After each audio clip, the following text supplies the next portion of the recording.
صاحب کے ساتھ ایک دفعہ جوائن ہو جاتے ہیں۔ قادر خان مندوخیل صاحب، آپ سے سوال ہو رہا تھا اسی حوالے سے، گیس کے حوالے سے بات ہو رہی تھی، اور پھر کچھ کالرز نے آ کر کہا کہ بھئی گیس کی جو فیسلٹیز ہے یہ ڈائریکٹلی جو ہے بالکل صحیح طریقے سے اور کوئی ایسی چیز نہیں ہے، آپ کیا کہیں؟ گیس کا ڈسٹریبیوشن میں یہی عرض کروں کہ یہ ڈسٹریبیوشن کا مسئلہ تو شروع سے آتا آ رہا ہے، ایک زمانے سے کبھی بھی ایسا صورتحال نہیں رہا جو آج رہا ہے۔ اس کی ایک وجہ تو یہ ہے کہ وفاقی حکومت کی بدنیتی ہے، کیونکہ یہ لوڈ شیڈنگ گیس کا کسی صوبے میں نہیں ہے پنجاب کے علاوہ۔ نمبر 2، بلوچستان میں جو آئے دن گیس کے فیلڈ اور یہ جا کے اڑاتے ہیں، اس میں بھی بیوروکریسی کا حکومت کی کرتے دور تم کا ہاتھ ہے، اس وجہ سے کہ ایک لائن اگر اڑاتے ہیں تو کروڑوں روپے اس کی ریپیئرنگ میں لگاتے ہیں، اور وہ ایک ایمرجنسی کا فنڈ ہوتا ہے جہاں رشوت کا جہاں پیسہ کمانے کا ایک بڑا زبردست دھندا ہے۔ آپ کا کہنے کا مطلب ہے کہ یہ خود ہی کرایا جا رہا ہے؟ بالکل، میں یہ کہوں گا کہ اس میں انہی کا آتا ہے، اور کیونکہ ان پہ فنڈ ملتا ہے، ایمرجنسی فنڈ ملتا ہے۔ طاہر رحیم صاحب، آپ کی طرف میں آتا ہوں، آپ کیا کہیں گے اس حوالے سے کہ اس وقت جیسے کہ ابھی میرا پہلا بھی سوال اور اس کے حوالے سے بھی، آپ جیسے ابھی سپریم کورٹ کی طرف ہم آتے ہیں کہ سپریم کورٹ کا جو فیصلہ آیا اور اس کے اوپر حکومت کا جو ری ایکشن ہے اس پہ کیا کہیں گے آپ؟ بات یہ ہے کہ ہمارے یہاں عدالتوں کے فیصلوں کا احترام ماضی میں بھی اور اب بھی ریسنٹلی اس کو تقدس نہیں دیا جاتا۔ کوشش یہ کی جاتی ہے، ہمارے ہاں حکمران جو ہے وہ نہیں چاہتا ہے کہ اس کو کوئی لگام دی جائے۔ حکمران کی خواہش یہ ہے کہ وہ بے لگام اقتدار میں رہے اور وہ جو من میں آئے وہ کرتا رہے اور اس کو کوئی رکاوٹ نہ ڈال جائے۔ سپریم کورٹ نے جو ڈیسیجن دیا ہے وہ according to rules and regulation, قانون کے مطابق، وہ قانون جو مقننہ نے تشکیل دیا ہے۔ اب حکومت تو کہتی ہے کہ کوئی قانون نہیں، کچھ نہیں، جیسے ان کی خواہش ہے ویسے ہو جائے۔ تو ایک اگر سپریم کورٹ کا ایک فیصلہ ہے اور جو اس پاکستان کی سب سے بڑی عدالت ہے، اس فیصلے کے خلاف اگر کوئی اس طرح کا ری ایکشن جو یہ شو کیا گیا، یہ 101% توہین عدالت کے زمرے میں آتا ہے اور یہ انتہائی غلط روایت ڈالی گئی ہے۔ اور آج میں یہ سمجھتا ہوں کہ 12 مئی 2007 کو جس پوزیشن پہ ایم کیو ایم نے ریئیکٹ کیا تھا وہ راستہ پیپل پارٹی والوں نے چن لیا۔ فیاض صاحب، آپ کی طرف میں آتا ہوں کہ اس وقت جو اپوزیشن کے حوالے سے بات کی جا رہی ہے کہ سب کی نظریں بقول قادر خان مندوخیل صاحب کے نواز شریف کی طرف ہیں، تو کیا آپ یہ سمجھتے ہیں کہ اپوزیشن اپنا پارٹ پلے صحیح کر رہی ہے،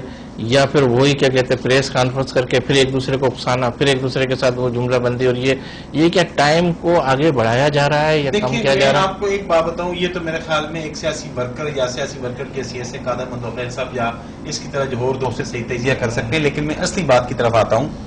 وہ آپ کے سوال کے ساتھ ہی ایک لنک تھا کہ اگر اس اسٹیٹ کو، اس مملکت خداداد کو اگر آگے لے کے جانا ہے، اور یہ 17 کروڑ عوام جو بیچارے اس وقت انفلیشن کی وجہ سے،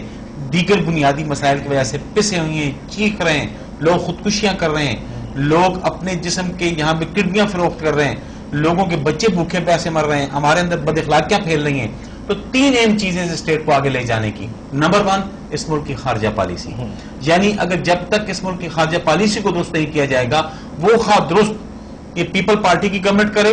یا آنے والی حکومت اگر اپنی پرائرٹی کے اندر اس ایجنڈے کو رکھے، تو یہ ملک بین الاقوام کے اندر اپنی شناخت بنا سکتا ہے۔ اور دوسرا ہے اس ملک کے لیے اپنے ہی وسائل پہ انحصار کرنا، اور اپنے ہی وسائل کے اوپر انحصار کرتے ہوئے آئی ایم ایف کے چنگل سے نکلنا، یہ بیسک چیز ہے۔ اور تیسری چیز میں سمجھتا ہوں وہ یہاں کا ہے نظام تعلیم۔ دیکھیں، یہ جتنی ہم باتیں ابھی کر رہے ہیں کہ پیپل پارٹی کیا کر رہی ہے، مسلم لیگ کیا کر رہی ہے، ایم کیو ایم کیا کر رہی ہے، دوسری جماعت کیا کر رہی ہے، یہ تمام چیزیں ایک وقتی طور پہ، ایک پالیسی میٹر کے طور پہ تو ہم ان کو ڈسکس کر سکتے ہیں، لیکن اگر ہول سول اس پوری ریاست کے فیوچر کو دیکھتے ہوئے اگر کوئی بات کرنی ہے تو میرے خیال میں 3 بنیادی چیزیں ہیں۔ یعنی اس ملک کی خارجہ پالیسی ہے، میں کہتا ہوں اس کے اوپر مسلم لیگ آج کو بھی بات کرنی چاہیے، دیگر جماعتوں کو بھی بات کرنی چاہیے کہ ملک کی خارجہ پالیسی درست ہونی چاہیے۔ آج آپ دیکھیں کہ آج امریکن کے ہم ایک اسٹیٹ بن چکے ہیں، ہم نیو کولونیلزم کے تحت ہم آج جو پاکستان ہے یہ پورے کا پورا جو ہے بنیادی طور کے اوپر آج تمام جو پالیسیاں یہاں پہ رائج ہیں۔ آپ دیکھیں ریمنڈ ڈیوس پکڑا گیا، آج یہ بھی خبروں میں آ رہا ہے کہ اس طرح کے کئی ریمنڈ ڈیوس یہاں پہ گھوم رہے ہیں آزادی کے ساتھ، تو ہماری کیا خارجہ پالیسی رہی؟ دوسری بات ہے آج آئی ایم ایف ہماری بجلی کے ریٹ طے کرتی ہے، یہاں پہ ہماری جتنی بھی معیشت کو مکمل طور پہ اپنی گرپ میں لیا ہوا ہے، ہماری تمام قسمت کے فیصلے وہ کرتی ہے۔ اس کے علاوہ آپ نظام تعلیم دیکھیں، ہمارے ملک کا کوئی ایسا واضح نظام تعلیم نہیں کہ جس کے تحت ہم کہہ سکیں کہ ہماری قادر خان مندوخیل صاحب، آپ کی طرف میں آتا ہوں کہ اس وقت جو سیاسی پارٹیاں اپنا کردار صحیح طریقے سے ادا کر رہی ہے یا نہیں، آپ کیا کہیں گے اس حوالے سے؟ آپ کے اس سوال سے پہلے میں پچھلے سوال کا جواب دینا چاہ رہا ہوں نیب کے چیئرمین کے حوالے سے اور سندھ میں ہڑتال کے حوالے سے۔ سلیم بھائی، مجھے پاکستان کی تاریخ میں یا دنیا کی تاریخ میں کوئی ایک بھی ملک، ایک بھی ایسا دور دکھاؤ جو حکومت اپنی حکومت اور اس وقت کی عدلیہ کے خلاف جو نا وہ اس طرح کے دونی عدالت کی ہڑتال کیے جا رہے ہیں۔ دوسری سوال یہ ہے کہ چودھری نثار علی خان صاحب نے جو کیس کیا ہے، یہ باتیں ہوئی تھی محترمہ بے نظیر بھٹو صاحبہ اور قائد میاں نواز شریف صاحب کے درمیان سی او ڈی پر۔ یہ دستخط موجود ہے محترمہ کا کہ نیب کا چیئرمین اپوزیشن لیڈر چاہے کوئی بھی ہو اس کی مشورت سے انہیں نے لگانا تھا۔ وہ آپ نے دیکھا کہ ایک جیالے کو مقرر کر کے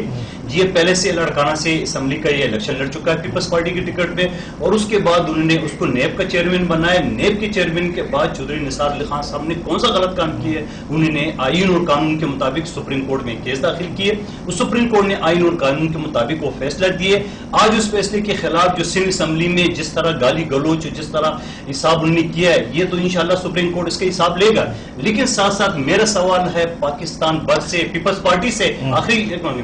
کہ اس ہڑتال کی آڑ میں جو 8 اور آج تک ابھی تک 18 افراد شہید ہوئے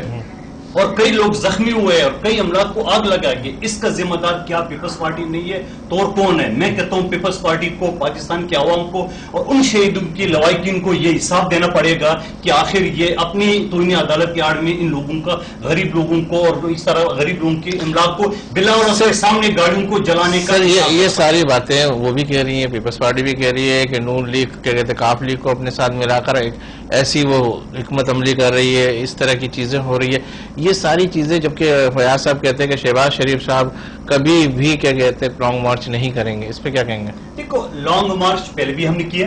اور آنے والا وقت بھی ہم کریں گے، لیکن آپ نے صرف یہ بھی دیکھنا ہوگا کہ دیکھو کب، اب اگر آپ مجھ سے ٹائم لے رہے ہیں تو یہ ہماری پارٹی لیڈرشپ طے کرے گی، اور آنے والا وقت ہم کبھی بھی اس سسٹم کو، اس طرح یہ کرپٹ سسٹم کو، کرپٹ گورنمنٹ کو ہم انشاءاللہ نہیں چلنے دیں گے۔ عوام کے طاقت سے ہم اٹھا کے باہر پھینکیں گے۔ یہ آپ کہہ رہے ہیں، ساتھ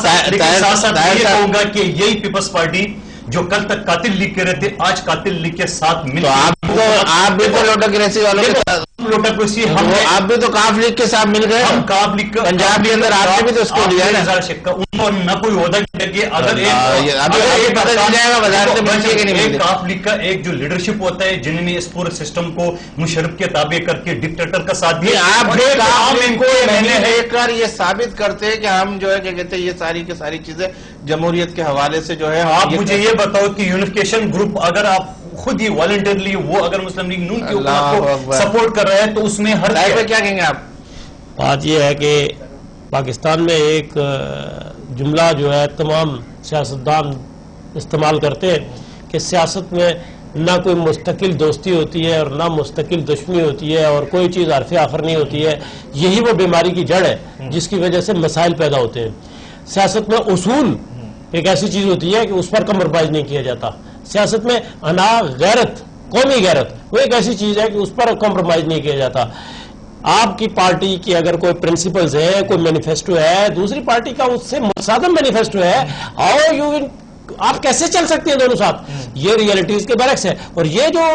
یہ جملہ میں نے آپ کو بتایا کہ یہ تمام سیاستدان پاکستان کے کہہ رہے ہیں، یہ صرف منافقانہ پالیٹکس ہے۔ اس کا مقصد صرف یہ ہے کہ آپ لوٹو پھوٹو مزے کرو،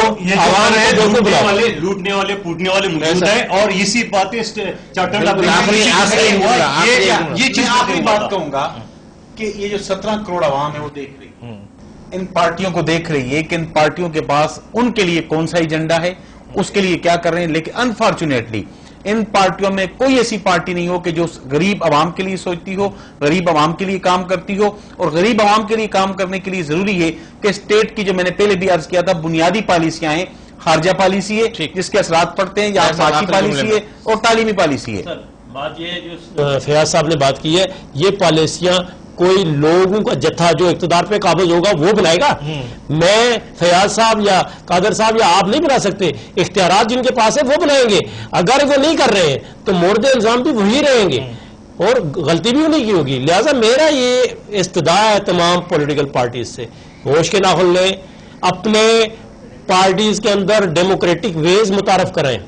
ایسا نہ ہو کہ پھر آخری جملے کے اندر میں فیاض صاحب کی بات سے اتفاق نہیں کروں گا کہ ملک میں کوئی صرف ایک جملہ آخری جو میرا آخری لیڈرشپ ہے. میاں نواز شریف ہے، پورا پاکستان کی نظر ہے اس کے. اگر معطر محمد کی طرح 22 سال میاں نواز شریف کو دیتے، 22 سال تو چھوڑو 2.5 سال پہ ان کی حکومت کو توڑ دیے ہے، ان کو جو نہ تہس نہس کر دیے. اگر مسلم لیگ نون کے قائد کو اگر موقع دیا جائے اور اس پاکستان کی تقدیر کو انشاءاللہ بدل کے رہے. بہت شکریہ فیاض صاحب، بہت شکریہ طاہر صاحب، بہت شکریہ قادر خان مندوخیل صاحب. ناظرین آپ نے ہمارے اس پروگرام کو دیکھا. ہماری کوشش یہ تھی کہ وہ بات سامنے لائی جائے. اب آنے والا دن کیا لے کر آ رہا ہے، کیا نوید سناتا ہے، کیا پاکستان کے حوالے سے اچھائیوں کی صورتیں بنے گی، کیا عوام کے لیے کوئی ریلیف ملے گا، یہ ساری سوال ہمارے ذہنوں کے اندر ہے. انشاءاللہ امید ہے اللہ کی ذات سے کہ یہ پاکستان ایک مستقبل کا بہترین پاکستان ہوگا. انہی الفاظ کے ساتھ اجازت دیجیے اپنے میزبان سلیم ساتیانی کو اور رک ٹی وی کی پوری ٹیم کو کہ جب بھی آپ کا ہاتھ دعاؤں کے لیے اٹھے تو اس خاکسار کو اور وطن عزیز کو اپنی دعا میں ضرور شامل کیجیے گا. اللہ حافظ.